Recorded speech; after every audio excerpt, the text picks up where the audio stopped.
In a world wired to forget, where songs fade and legacies are often pixelated into playlists, there was one voice that never vanished. It didn't just echo, it lingered. Not in the way chart toppers do. Robin Gibb's voice didn't climb the soul. It carved into it. This is not just a story of falsetto. Long before record players spun their magic or disco balls reflected the fever of a generation, a quiet island in the Irish sea bore witness to a birth that would one day change music history.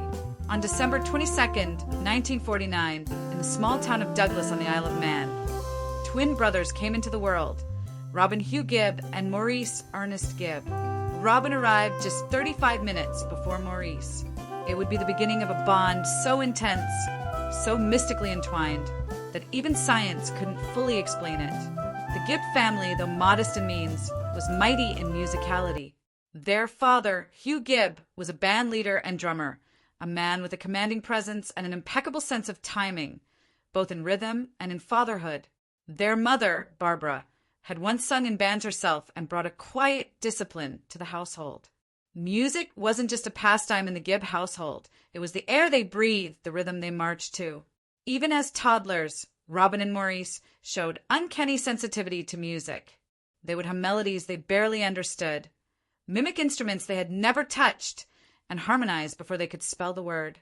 Their older brother, Barry, was already experimenting with songwriting, and the twins, always in sync, followed closely. The house often vibrated with melodies, some old, some invented in the moment. It wasn't unusual for neighbors to stop outside their modest home, listening as three young boys created makeshift concerts in their living room. Yet, even in those early years, something about Robin stood out. Unlike Maurice, who brought energy and rhythm, or Barry, who exuded confidence and charisma, Robin's gift was different. He had a voice that didn't just carry a tune, it carried a feeling. It was soft but firm, trembling but unwavering. He would sing with a kind of haunted vulnerability that made adults stop and stare. This wasn't mere mimicry. This was something more, an emotional resonance too mature for a boy his age. At night, while others slept, Robin would often sit by the window, humming to himself. He wasn't restless. He was thinking. Australia greeted the Gibb family with sunlight and possibility. They arrived in Redcliffe, a coastal suburb near Brisbane, with little more than determination and dreams. Though their surroundings had changed drastically, from the grey skies of Manchester to the tropical warmth of Queensland, the song within the Gibb boys remained unchanged. Robin, now entering adolescence, became more introspective in this new land. While Barry thrived with his guitar and Maurice dabbled in instruments, Robin seemed to withdraw into his own world of lyrics and melody. His voice, already tinged with melancholy, matured quickly. It wasn't polished, but it was unforgettable. Their new life was modest. Hugh took gigs where he could, and Barbara held the family together with quiet resolve. The Gibb children, however, were already becoming minor local celebrities. Word spread about the British boys who could harmonize like angels. It wasn't long before they were performing on local television and talent shows, calling themselves the Bee Gees, a name that some say stood for Brothers Gibb, though other accounts suggest it was in honor of radio DJ Bill Gates and promoter Bill Good, who helped kickstart their careers. Their first consistent performance venue was an unusual one, the Redcliffe Speedway. Between motorcycle races, the announcer would introduce the Gibb brothers, who sang to entertain the crowds. Robin, not even a teenager yet, sang into a single microphone with his brothers beside him, his voice cutting through the roar of engines like a soft blade of sorrow. They didn't sing about speedways or motorcycles.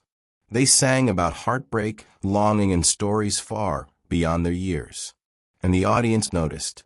People began to talk. Talent scouts took interest. In 1963, they released their first single, The Battle of the Blue and the Gray. It wasn't a hit, but it was a beginning. The ship that carried the Gibb family back to England wasn't merely transporting them across continents. It was carrying dreams both fragile and fierce. After years of performing under the relentless Australian sun, the brothers had honed their sound to something tight soulful and undeniable. But Robin, now 17, was carrying more than talent. He was bringing back a voice shaped by distance, longing, and growth. When the family disembarked in Southampton in early 1967, they returned to a country transformed. The British music scene had exploded with innovation. The Beatles were icons. The Rolling Stones were rebels. Pink Floyd, The Who, and the Kinks were pushing sonic boundaries. Into this chaotic brilliance stepped three brothers with harmonies that could stop time. They wasted no time. The Bee Gees handed out demo tapes to every music executive who would listen. And then fate, ever the silent conductor, arranged an encounter that would change their lives forever. Robert Stigwood, an ambitious and intuitive impresario who had recently partnered with Brian Epstein, heard their demos and was struck by what he described as a sound that seemed too ancient to come from boys so young. He signed them immediately to his management company and secured them a recording contract with Polydor Records. Their debut British single, New York Mining Disaster 1941, was a haunting, narrative-driven song that left many listeners convinced it was a secret Beatles track. Robin's voice soared through the verses, melancholy, eerie, impossible to ignore. Radio DJs played it without even knowing who the band was. And within weeks, it was a hit. The success of New York Mining Disaster opened floodgates. Their next singles, To Love Somebody and Massachusetts, skyrocketed.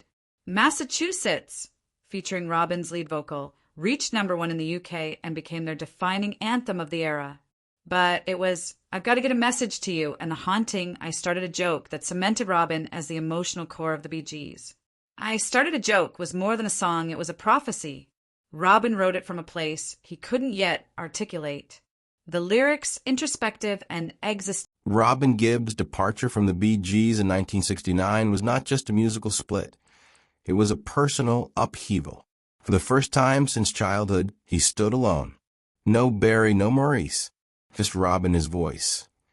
And an ache to prove he was more than a background harmony, more than the sensitive one. He wanted to show the world he could build an empire from sorrow. But the world wasn't quite sure what to make of Robin without the Bee Gees. His first solo single, Saved by the Bell, carried a haunting, church-like solemnity, underscored by strings and a lyrical sense of cosmic loneliness. It was a commercial success, reaching #2 in the UK charts. For the casual listener, it may have sounded like a hymn, but to those who really listen, it was a confession. Robin was drawing a line between himself and his past, not in anger but in mourning. His solo album, Robin's Reign, followed in 1970. The title itself was a poetic defiance. His brief reign outside the shadow of his brothers. The album was eccentric, symphonic, and deeply melancholic. With tracks like August October and Farmer Ferdinand Hudson, Robin crafted a world that was equal parts Victorian ghost story and psychedelic dreamscape. Critics struggled to categorize it. Fans found it fascinating, if a bit disjointed. But buried beneath the surreal arrangements were glimpses of a man unraveling and rebuilding in real time. Away from the studio, Robin's personal life began to fray. Fame, though less intense without the Bee Gees machine behind him, still lingered around him like a perfume that wouldn't fade. He was suddenly both visible and invisible, well-known, yet misunderstood. He dove deeper into creative pursuits, but the pressure to succeed alone was immense. The industry was not forgiving, and his unique style didn't always fit the formula record labels wanted. At the same time, his brothers were trying to navigate their own challenges. Barry and Maurice, continuing as a duo under the Bee Gees name, found moderate success but also tension.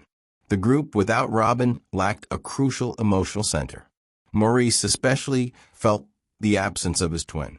In interviews, he often spoke with a quiet sadness when Robin's name was mentioned, his voice slipping from bravado to something more uncertain. Fans, too, noticed a shift. There was a yearning, a collective missing, that made the Bee Gees records of 1969 feel somewhat incomplete.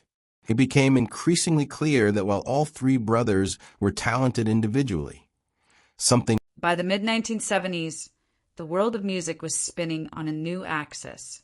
Guitars gave way to grooves, anthems made room for rhythm, and the clubs took center stage.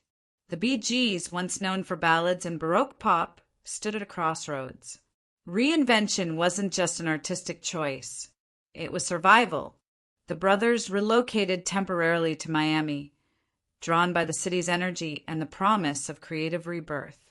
There, they met Arif Mardin, a legendary producer who would become a critical force in their evolution. It was Mardin who recognized the untapped potential in Barry's falsetto, suggesting they lean into a more beat-driven, danceable sound. Robin, ever the emotional compass, embraced the challenge. Though Barry's high register became the driving force, Robin adapted.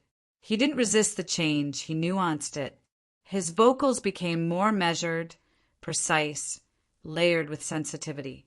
While Barry lit the disco floor on fire, Robin lingered in the shadows, adding texture, depth, and that familiar whisper of ache. Their 1975 album, Main Course, was the first spark of this new direction. The single, Jive Talkin', became a massive hit, and suddenly the Bee Gees were no longer retro. They were revolutionaries.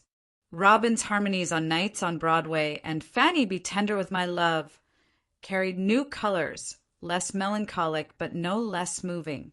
But it was in 1977, with a film no one expected to define an era, that the Bee Gees became gods of the dance floor. Saturday Night Fever began as a modest film about Brooklyn's working-class youth. But when Robert Stigwood asked the Bee Gees to write music for the soundtrack, they turned a simple screenplay into a cultural juggernaut. Robin, Barry, and Maurice wrote many of the songs in a single weekend. It was a burst of brilliance, one of those rare creative explosions that defy logic. Robin's fingerprints were all over the soundtrack. His harmonies on Stayin' Alive, Night Fever, How Deep Is Your Love, and More Than a Woman didn't just elevate the songs, they eternalized them. His falsetto was a thread in the fabric of every chorus, his soul soaked into every note. The success was unprecedented. The Saturday Night Fever soundtrack became one of the best-selling albums in history, winning multiple Grammy Awards. The Bee Gees were no longer just musicians. They were a movement, a sound, a symbol. And yet, even at the peak of their popularity, Robin remained a paradox. On stage, he beamed beneath the glitter. Off stage, he was still the thinker, the quiet architect of mood. He was deeply proud of their success, but also cautious of its scale. Fame, he knew, was a double-edged mirror, one side admiration, the other distortion. The disco era rolled on, and the Bee Gees continued to dominate. From 1977 to... As the 1980s dawned, the glittering golden age of disco began to dim under harsh fluorescent lights of criticism. The same music that had once united dance floors now became a scapegoat for cultural frustration. Across America, anti-disco sentiment exploded. Radio stations dropped Bee Gees tracks. Disco Demolition Night at Chicago's Comiskey Park symbolized the backlash in a single night of chaos and fire. And caught in the crossfire were the Bee Gees. Robin watched the tide turn with quiet resignation. The band that had once been celebrated as the heartbeat of a generation was suddenly being framed as passé, overexposed, and artificial. The irony was bitter. Their sound had transformed pop music. Their songwriting had reshaped genres. And now that very innovation was being vilified. Their 1981 album, Living Eyes, attempted to steer away from the disco label, embracing more adult, contemporary tones. But the audience wasn't ready to forgive or forget. Sales lagged. Critical reception was lukewarm. Robin, never one to chase trends, poured himself into his craft regardless. With the noise outside, media narratives, industry, cold shoulders was growing louder. And then a new tragedy. The loss of their youngest brother, Andy Gibb. Andy had found solo stardom in the late 70s with hits like I Just Want to Hear Everything, much of which was crafted by Barry. But fame proved more punishing than liberating for him. Struggles with addiction took root, and by 1988, At just 30 years old, Andy passed away from myocarditis. Officially, it was a heart condition, but behind it lay years of substance abuse and emotional decline. Robin was devastated. Andy wasn't just a younger sibling. He was a mirror of everything fragile about fame. Watching Andy's light flicker out reinforced Robin's deepening fears about the cost of their success. He became more withdrawn, more philosophical, more committed to authenticity over applause. Around this time, Robin began channeling his creative energy into quieter, more personal projects. In 1983, he released the solo album How Old Are You?, featuring the single Juliet, which became a hit in Europe. The album didn't chart high in the U.S. The 1990s began quietly for the Bee Gees. For the first time in decades, the noise had faded. No more screaming fans at airports, no disco lights casting long shadows on their backs. But rather than marking an end, the silence signaled a return. Not to the past, but to something deeper, legacy. Robin Gibb, now in his 40s, looked back at his career with equal parts pride and introspection. He had seen stardom and sabotage, triumph and tragedy. The loss of Andy still echoed in his heart, as did the scars from the backlash of the 80s. But what he and his brothers had never lost was their bond. Music had bound them as boys, and now it was calling them back, not as chart toppers, but as storytellers. In 1991, the Bee Gees released High Civilization. Though it failed to make a significant dent in the U.S. market, it fared well in Europe. The single Secret Love gave fans a taste of the melodic craftsmanship that had always defined their work. Robin's vocals had matured, no longer drenched in sorrow, but shaded with wisdom. But the real shift came in 1997. That year, the Bee Gees were inducted into the Rock and Roll Hall of Fame. The moment was monumental. The very industry that had once shunned them now bowed in respect. And as Robin stood beside Barry and Maurice on stage, his acceptance speech wasn't loud or showy. It was grateful. It was measured. It was pure Robin. Later that same year, they released Still Waters. It became their most successful album in years. The new millennium brought fresh energy, and the Bee Gees stepped into it with grace. For a time, it felt like the ghosts of the past had quieted. The music community had come full circle. Those who once dismissed the brothers now honored them. Robin Everett, the reflective soul, appreciated this revival not as validation, but as a recognition of the truth they had always sung. But in 2003, silence returned. Maurice Gibb, Robin's twin and lifelong confidant, was rushed to the hospital with severe abdominal pain. Complications arose from a twisted intestine. Surgery was attempted. Hope was thin, and then gone. The shock was total. Maurice wasn't just a sibling. He was the tether that had held Robin to the world. Their bond had never needed words. It was made of glances across microphones, unspoken harmonies, and laughter that only twins understand. When Maurice died, Robin didn't just lose his brother. He lost his mirror, his co-creator, his rhythm. The grief hit him like a second skin he couldn't take off. In public, Robin remained dignified, speaking softly about Maurice, referring to him as the other half of me. But those closest to him saw the toll. He spoke less, slept less, created less, and when he did make music, it was laden with silence between the notes. For a while, he tried to carry on. He and Barry released a tribute album. They appeared together occasionally, but the Bee Gees as a trio were no more. As Robin said in a quiet interview, the Bee Gees was always the three of us. Without that, it's something else. Robin turned inward. He moved to the countryside with his wife, Dweena, and their son, Robin John. He built a recording studio in a converted monastery. There, surrounded by stone and stillness, he began composing again, not pop music, but classical works. One of the most ambitious was the Titanic Requiem, a symphonic suite written in collaboration with his son. It was meant to honor the centenary of the Titanic sinking, but in many ways, it also mourned Maurice, Andy, and a lost era.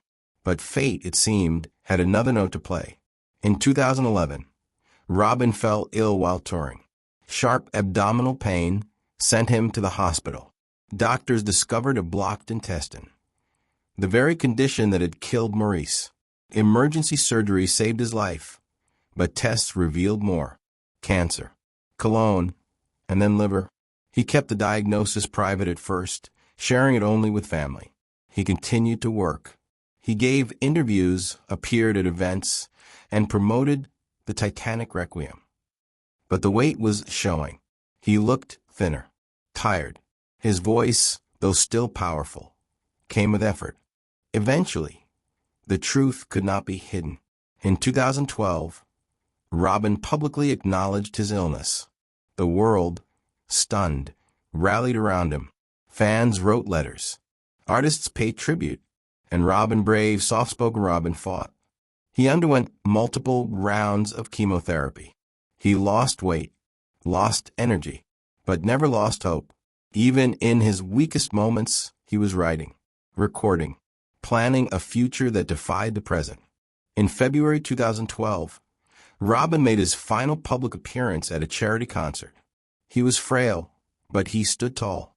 The crowd rose to their feet. Tears flowed. For a moment, time stopped. Then came the final descent. In March, he slipped into a coma, brought on by... Years have passed since Robin Gibb's final note faded, but the vibration of his voice still lingers like a breath held in time. His legacy is not merely one of charts and accolades, but of emotional endurance, of music that spoke to loneliness, brotherhood, fragility, and resilience. What made Robin's contributions so distinct was not just his unmistakable vibrato or lyrical sensitivity. It was his willingness to hurt out loud. In an industry built on artifice, Robin dared to be vulnerable. He didn't armor his voice with bravado. He let it bleed. Tributes continued to pour in, not only from fellow artists, but from listeners across the globe who grew up, fell in love, grieved, or simply dreamed while his songs played in the background. His music became a soundtrack not for moments, but for lives. Songs like I Started a Joke, Massachusetts, and How Deep Is Your Love are still covered, sampled, and rediscovered by new generations. The Bee Gees' catalog has been preserved with the reverence it deserves, and Robin's solo work has begun receiving renewed interest from critics and fans alike. His albums, once seen as artistic detours, are now praised as early examples of pop musicians embracing orchestral and experimental forms. More than that, his humanitarian legacy has grown. The Robin Gibb Foundation, started by his family, supports music therapy initiatives and children's arts programs. His belief that music could heal, that it could reach where words failed, has taken on new meaning in an age where so many seek solace in sound. His son, Robin John, continues to carry the torch, not in mimicry but in memory. Their collaboration on the Titanic Requiem is now seen not just as a tribute to history, but a father's final gift to a son, a passing of creative fire. Robin's life was not without pain, nor was it without error, but it was never without purpose. He found meaning in melody. He built bridges from harmony, and he gave everything he had, not just to music, but to the feeling behind it. In his final years, he once remarked, "Songs don't die. People do. But if a song holds enough truth, enough heart, it can sing long after we're gone." And Robin's songs, they're still singing, still trembling through speakers in dark rooms, still echoing down quiet hallways of memory, still reminding us that the most beautiful voices are not always the loudest. They're the ones that break. Robin Gibb's story was never about perfection. It was about persistence. about carrying sorrow like a second skin and still finding a way to sing through it. His was a voice shaped not just by sound, but by silence. And though the man is gone, the echo remains, a gentle tremor in the soul of music, reminding us that the most enduring songs are not always those that shout, but those that whisper and stay. If Robin's voice touched you, let his story echo further. Subscribe for more Untold Lives, and share your thoughts in the comments below. What did Robin Gibb mean to you? ***.